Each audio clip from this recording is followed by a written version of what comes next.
Hello, welcome to HP educational talk. और आज हम पढ़ने जा रहे हैं ट्रिग्नोमेट्री के बारे में। तो इस वीडियो में हम डिस्कस करेंगे कुछ बेसिक चीज़ें। तो सबसे पहली बात, ट्रिग्नोमेट्री जो है वो कहाँ देखी जाती है? आपके राइट एंगल ट्राइंगल्स जहाँ पर बनते हैं उस केस में ट्रिग्नोमेट्री जो है वो फाइंड आउट किया जाता है। तो देखिए, जैसे ये जो है वो आपके पास 90 डिग्री राइट एंगल ट्राइंगल है, angle B and angle C जो है वो भी आपके पास दो एंगल हैं इस 90 डिग्री के एंगल के अलावा।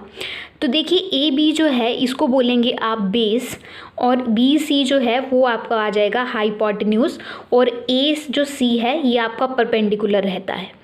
नेक्स्ट इसमें जो है वो है कुछ ट्रिग्नोमेट्रिक रेशोज। तो उन ट्रिग्नोमेट्रिक रेशो में सबसे पहले sine theta, cos theta, tan theta, cot theta, cosecant theta and secant theta. इनकी जो ट्रिग्नोमेट्रिक रेशियोज़ है इनको याद रखने का एक तरीका है, और वो तरीका क्या है? देखिए, इसको याद रख सकते हैं आप। बहुत सारे बच्चों को ये मालूम होगा कि इस तरीके से याद किया होगा उन्होंने अपनी 10th की क्लास में। पंडित बद्री प्रसाद हर हर बोले। तो देखिए, आपने पंडित का पी, बद्री का बी, प्रसाद का पी एंड हर हर बोले का एच एच बी लिख लेना है।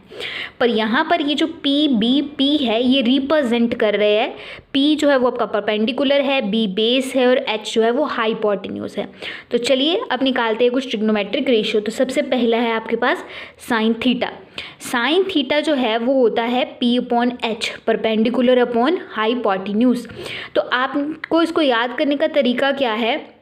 आप इस तरफ जो है वो चलिए, ये वैल्यू आ जाएगी आपके पास साइन थीटा का, फिर ये कोस थीटा का, और फिर ये आपके पास टैन थीटा की। तो देखिए, cos theta and tan theta. अब आपको कोट, कोसेकेंट एंड सीकेंट लिखना है। तो आप यही ऑर्डर अब इस डायरेक्शन में चलेंगे, और चलना आपको base to perpendicular, hypotenuse to base and hypotenuse to perpendicular. तो देखिए, ये कोट, कोसेकेंट और सीकेंट की रेशियोज हैं। इसके अलावा अगर आप ट्रिग्नोमेट्री कर रहे हो तो आपको पाइथागोरस थ्योरम का पता होना बहुत ज़रूरी है, जो कि आपके पास होती है हाइपोटेन्यूज का स्क्वायर बराबर है परपेंडिकुलर का स्क्वायर और बेस का स्क्वायर। इसको मैं आपको एक एग्जाम्पल के साथ समझाती हूँ। देखिए, यहाँ पर साइन ए का वैल्यू देखिए 3/4, और आपको निकालना क्या है? टैन ए का वैल्यू जो है वो फाइंड आउट करना है। तो साइन ए जो है आपने अभी पढ़ा है परपेंडिकुलर अपॉन हाइपोटेन्यूज रहता है। परपेंडिकुलर अपॉन हाइपोटेन्यूज से आपको परपेंडिकुलर और हाइपोटेन्यूज की वैल्यू मिल जाती है। आप वैल्यूज़ पुट करिए, किसमें? पाइथागोरस थ्योरम में पुट करके देखिए, आपके पास बेस जो है वो √7 आ जाएगा। अब टैन ए जो है आपने अभी देखा परपेंडिकुलर अपॉन बेस है, परपेंडिकुलर का वैल्यू 3 है और बेस का वैल्यू अभी हमने फाइंड आउट किया है √7। नेक्स्ट है आपके पास ट्रिग्नोमेट्रिक वैल्यूज़। तो देखिए, ट्रिग्नोमेट्रिक जो वैल्यूज़ हैं वो हम फाइंड आउट करेंगे 0 डिग्री पे, 30 डिग्री पे, 45 पे, 60 पे और 90 पे। तो देखिए, आपको क्या करना है? साइन की वैल्यूज़ लर्न करनी है। आपको पूरा का पूरा टेबल जो है वो ऑटोमेटिकली जो है वो लर्न हो जाएगा अगर आप कुछ इसके बारे में नॉलेज रखेंगे। तो देखिए, साइन 0 डिग्री पे वैल्यू 0 है, 30 पे 1/2, 45 पे 1/√2, 60 पे √3/2 एंड 90 पर 1।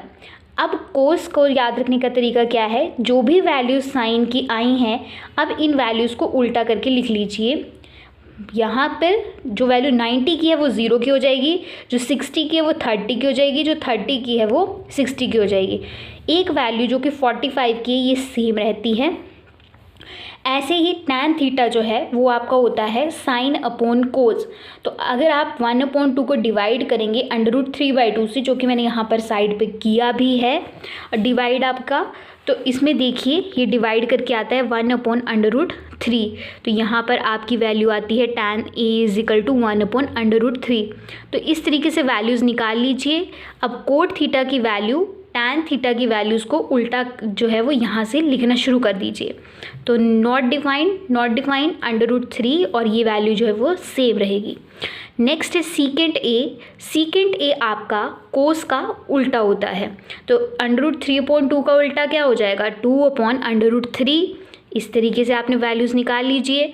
फिर कोसेकेंट ए जो है यहाँ से वैल्यूज़ लिखना शुरू कर दीजिए। अब आप इसको समझते हैं कुछ एग्जाम्पल के साथ।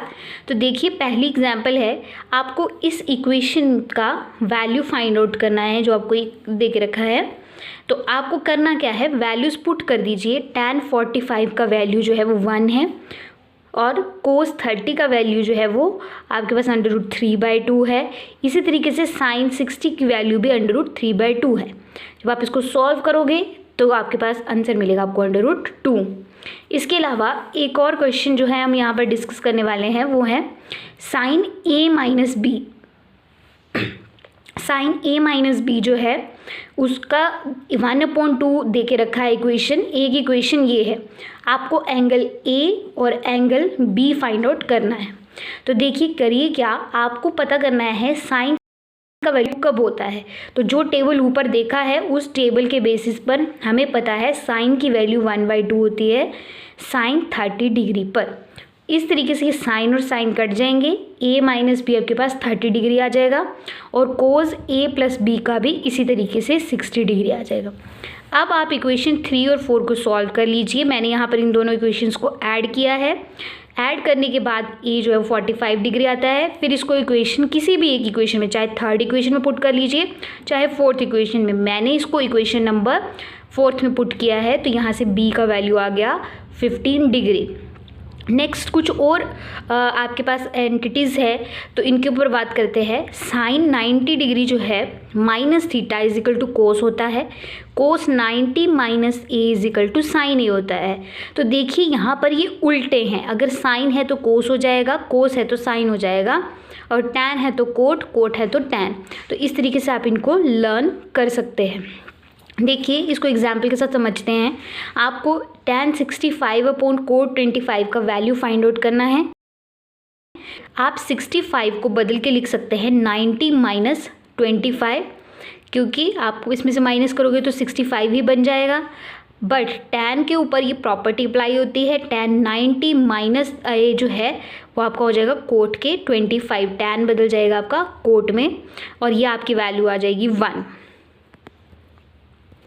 अब कुछ और इम्पॉर्टेंट एंटिटीज़ हैं। ये जो है वो एंटिटीज़ काफ़ी इंपॉर्टेंट है, ये आपको पूरा ट्रिग्नोमेट्री में काम आने वाली है। तो 3 एंटिटीज़ हैं ये, sin square a + cos square = 1, 1 + tan square = secant square a, cot square a + 1 = cosecant square a। देखिए इसको एग्जाम्पल से समझते हैं। आपको 9 secant स्क्वायर a और 9 tan स्क्वायर a का वैल्यू फाइंड आउट करना है। तो देखिए सीकेंट स्क्वायर a जो है वो किसके बराबर रहता है, 1 + tan स्क्वायर a के। तो वैल्यू पुट कर दीजिए, 9 को अंदर मल्टीप्लाई कर लीजिए। 9 को मल्टीप्लाई करने के बाद ये आपस में कैंसिल हो जाएंगे और आपके पास आंसर आ जाएगा 9। अगर आपको ये वीडियो अच्छी लगी तो प्लीज़ चैनल को शेयर, सब्सक्राइब और लाइक कीजिए।